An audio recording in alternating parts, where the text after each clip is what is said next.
Well,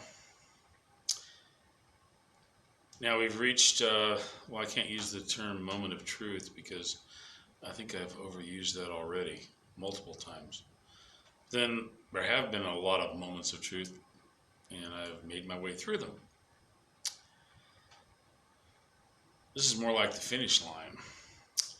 December 23rd, and I'm finally back to working on the blanket chest.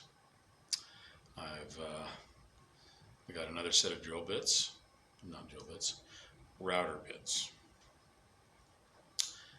And I can't spend a whole lot of time doing the video, but I am going to go along and show you what I'm doing.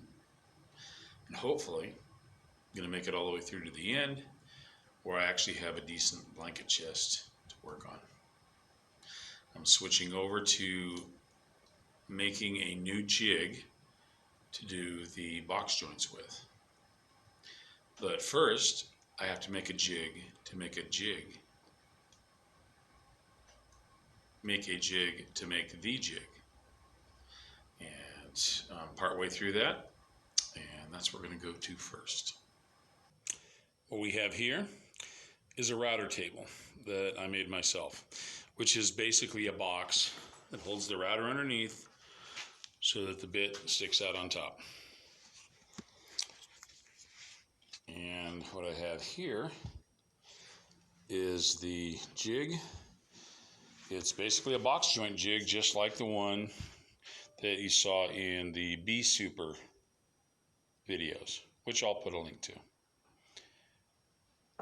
I'm going to be making this jig, and then I'll use it to make the jig for doing the blanket chest. The trick here is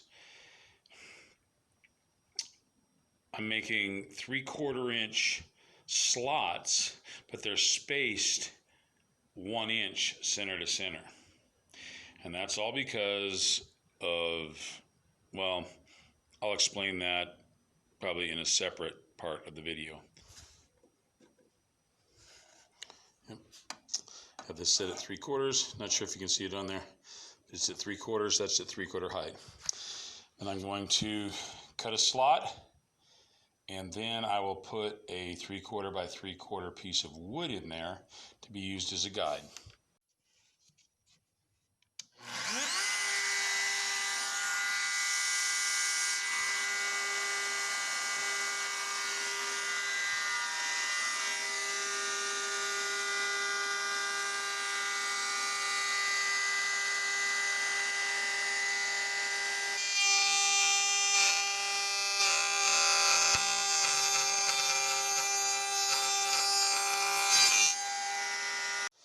Now what I'm doing is I need to make a second slot, which is going to be a guide. It's going to be the guide for this jig.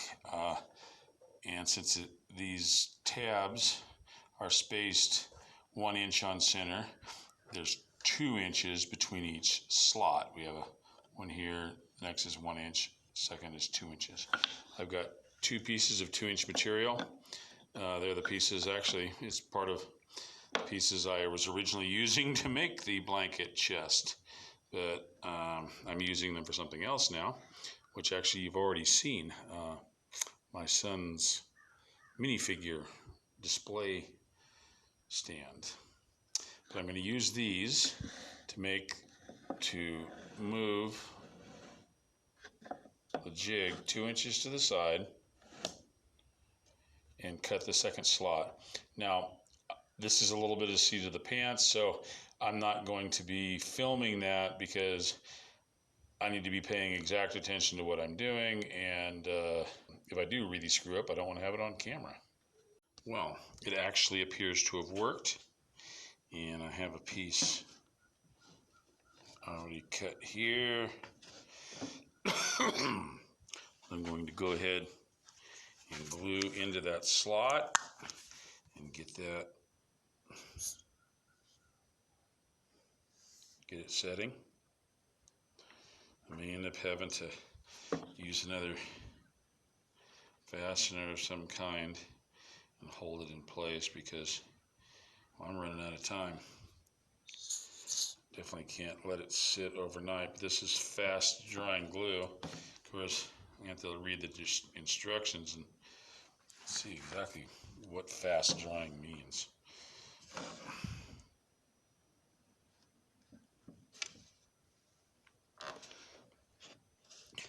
There we go. Go ahead and kind of. All right. I think it's actually working, so now I'm going to film some of it. This is making the jig.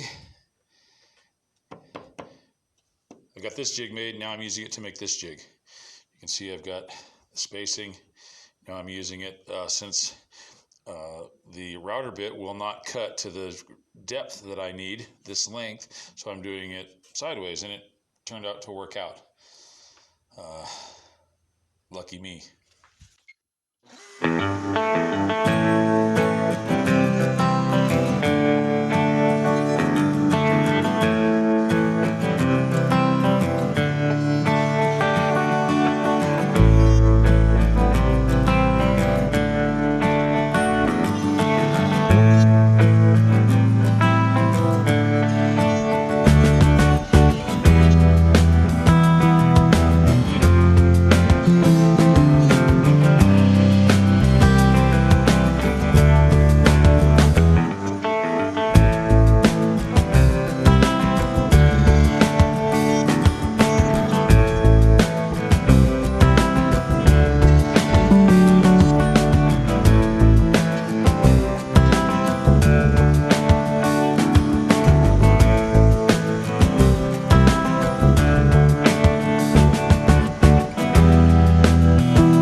Measured out some screws in the wrong place, but I'll just put them someplace else.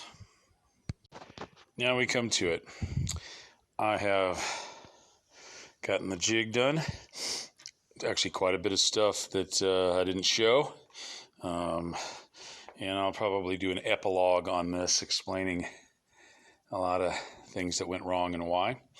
But I actually have one of the side pieces ready to finish the box joints. But I do note that the ones that are previously cut look like they're a little bit too deep. But we will see. And this is definitely going to do what I can with what I have where I am. And hopefully this will actually come together as a gift.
Well, here we go.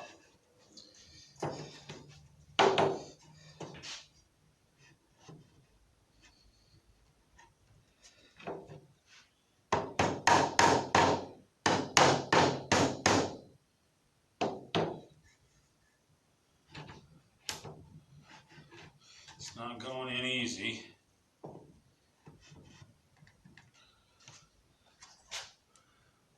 Actually, yeah, they don't line up.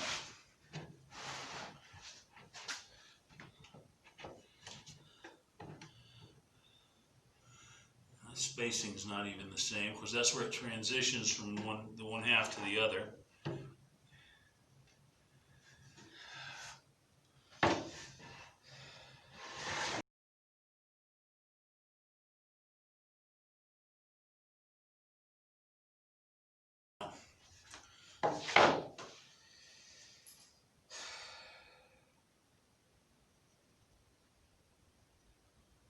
This is not going to be finished this way.